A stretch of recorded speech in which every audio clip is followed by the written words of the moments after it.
Bom dia, são 6h30, o dia 7 de julho de 2015. São ainda bem cedo, mas já um dia bonito. E hoje eu queria conversar com vocês sobre um texto de Marcos 5. Esse texto de Marcos, esse é aquele texto onde Jesus atravessa o mar, vem para a região dos Gerazenos ou Gadarenos e ali encontra um jovem possesso. Assim que ele desce do barco, um homem possuído de espírito imundo corre ao seu encontro, sai dos sepulcros, porque ele vivia nos sepulcros, nos cemitérios. Ninguém consegue prender aquele jovem, foi acorrentado, preso, nada o prende.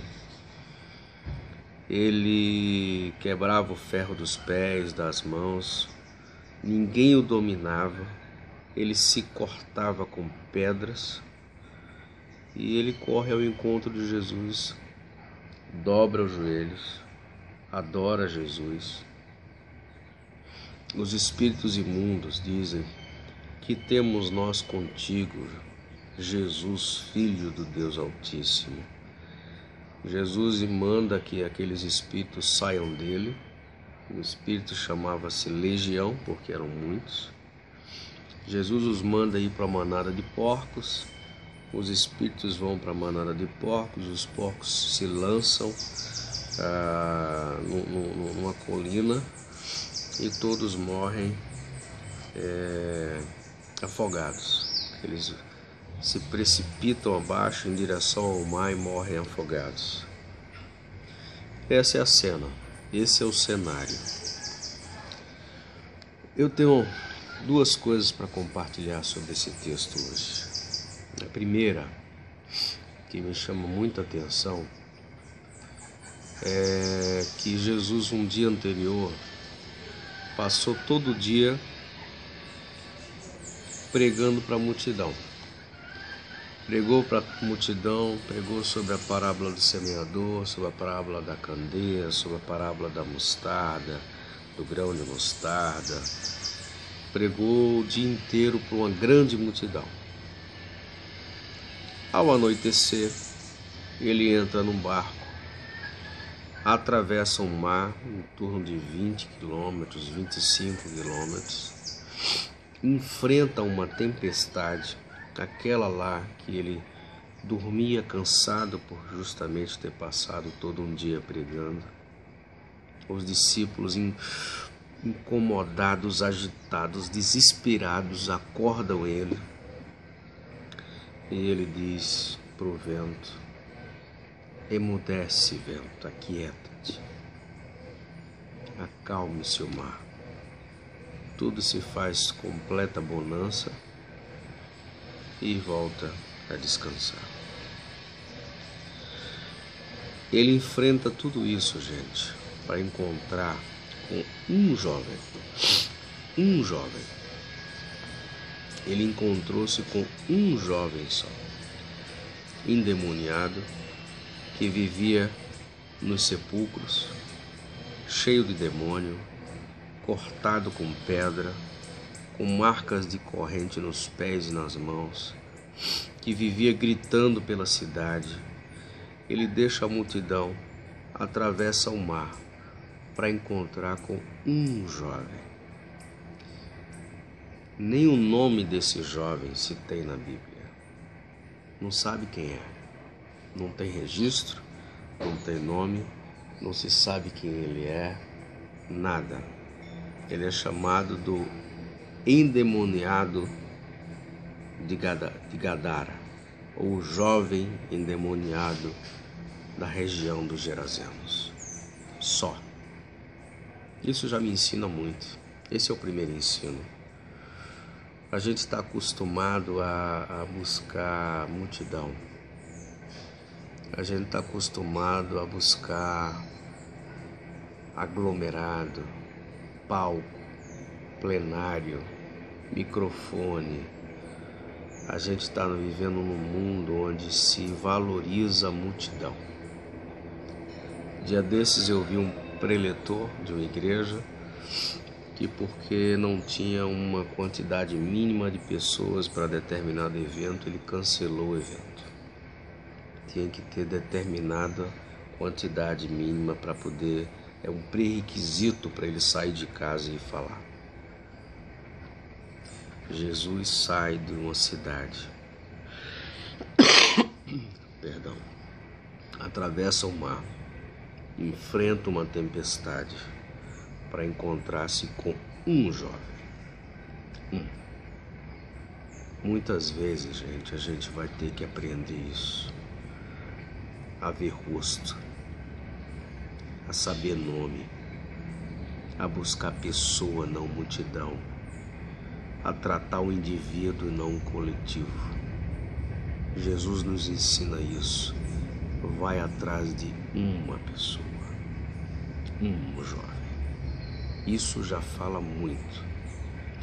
O outro ensino é o seguinte: diz que esse jovem vivia dessa maneira, gritando entre sepulcros, cemitérios, se cortando, acorrentado, mas ninguém dominava. Essa era a vida dele. Depois que ele se encontra com Jesus, diz que os donos dos porcos correram na cidade, contaram à cidade o que tinha acontecido. O povo foi lá ver o que aconteceu. Quando a cidade se aproxima, eles encontram aquele jovem sentado,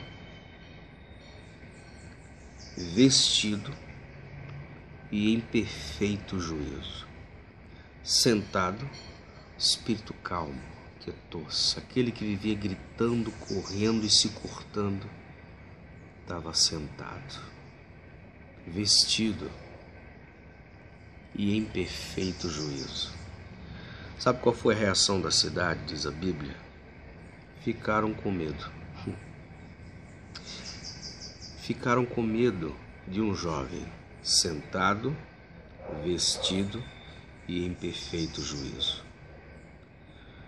Eles estavam acostumados a, na paisagem da cidade, no cenário da cidade, ter um jovem gritando, correndo, se cortando, arrebentando correntes e morando no cemitério.